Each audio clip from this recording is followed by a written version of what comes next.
Finally अब coat वगैरह भी पहन लेता हूँ, लगे कि हम इंटरव्यू देने आ रहे हैं। हमने बताया था ना चाक किराए पे ही ले लेना 1-2 दिन के लिए, मगर जब जाना इंटरव्यू एकदम कहते हैं आप गरीब कितना भी हो मगर दिल कभी गरीब नहीं रखना चाहिए और हौसले बुलंद होने चाहिए बस।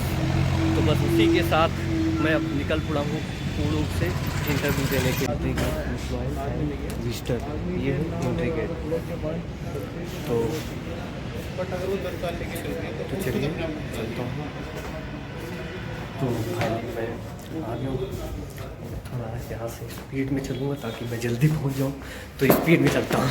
लग रहा कि कुछ नहीं बैठे भी अभी इंटरव्यू देने के लिए कुछ लोग, देखो। तो चलिए फाइनली आ गया हूँ। सबमिट कर दे जाते हैं तो यहाँ पे मोबाइल सबमिट कर देंगे, तब उसके बाद आप वहाँ से एंट्री करेंगे। तो ठीक है, थैंक यू।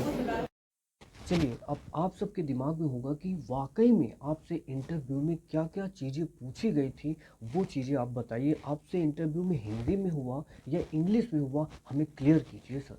तो मैं आपके को ज़रूर क्लियर करूँगा। चलिए मैं एक एक पॉइंट पे बात करूँगा, ठीक है। यानी कि उन्होंने सबसे पहले मुझसे पूछा कि आपकी क्वालिफ़िकेशन क्या है, तो मैंने उनको बताया। और उन्होंने पूछा कि आपका नेम क्या है, यानी कि अपने बारे में बताएं। उन्होंने फाइनली बोला कि अपने बारे में बताएं। तो मैंने उनको बताया कि मेरा नाम शैलेंद्र गुप्ता। मैं आपको एकदम क्लियर कर दूं, मैंने एकदम प्योर हिंदी में बोला पूरा इंट्रोडक्शन। क्या क्या बोला वो सारी चीज़ें आप लास्ट तक सुनेंगे तो आपको खुद समझ आएगा। उन्होंने बोला कि आपकी क्वालिफ़िकेशन क्या है, स्टार्ट करता हूँ। तो इसके साथ साथ उन्होंने बोला कि आप अपना परिचय दीजिए, पहले अपने बारे में बताइए। तो मैंने उनको बताया कि मेरा नाम शैलेंद्र गुप्ता है। बेसिकली मैं उत्तर प्रदेश का रहने वाला हूँ और रायबरेली ज़िले के एक छोटे से कस्बे लालगंज से बिलोंग करता हूँ, ठीक है। तो उन्होंने दूसरा क्वेश्चन पूछा कि आप यहाँ किस लिए आए, क्या पर्पज़ था। तो मैंने बोला सर इंटरव्यू के लिए।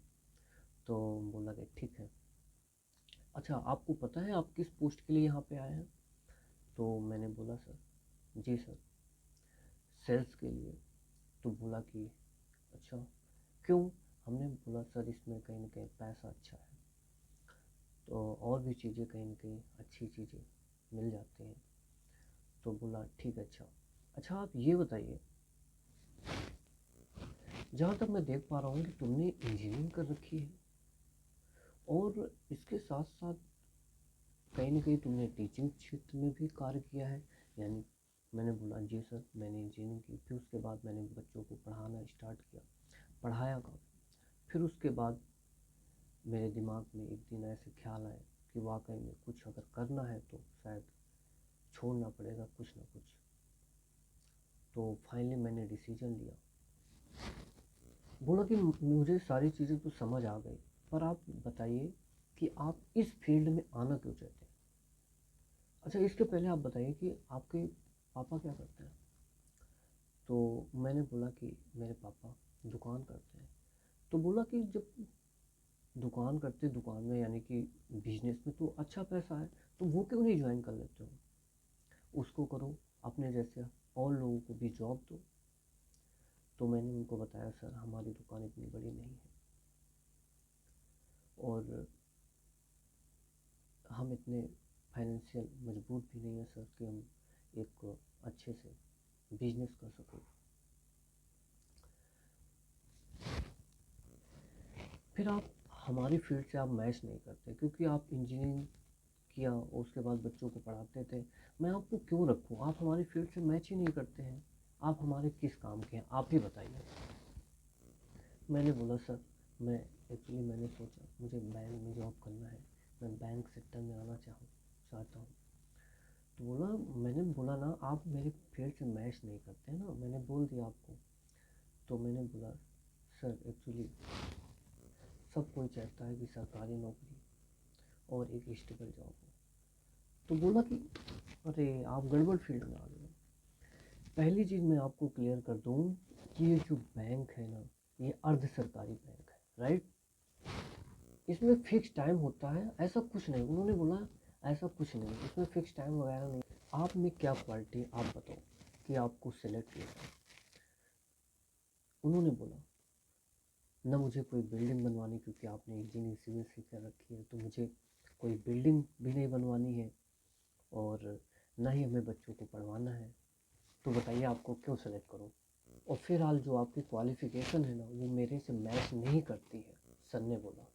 मैंने बोला सर ऐसा कुछ नहीं है, जो कार्य मुझे दिया जाता है या फिर मैं जो कार्य को करता हूँ ना एकदम बेहतर तरीके से करता हूँ, डेडिकेशन के साथ करता हूँ, उस कार्य को बेहतर तरीके से मैं निभाने का पूरा प्रयास करता हूँ। सर प्लीज़, आपकी बात समझ रहा हूँ, पर आप बताइए कि अगर कोई साइकिल चलाना जानता है और उसको गाड़ी चलाने के लिए दे दिया जाए तो कैसा रहेगा।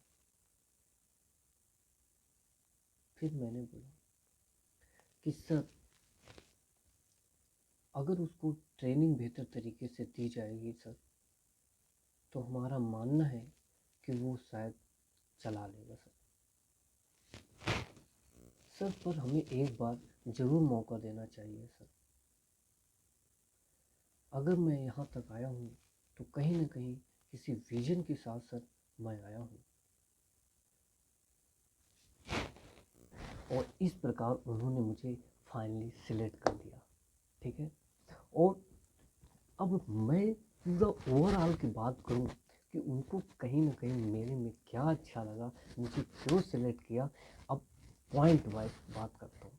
शायद वो कॉन्फिडेंस उन्हें अच्छा लगा होगा हमारे समझ से, जो मैंने कॉन्फिडेंस के साथ सारी चीज़ें क्लियर की।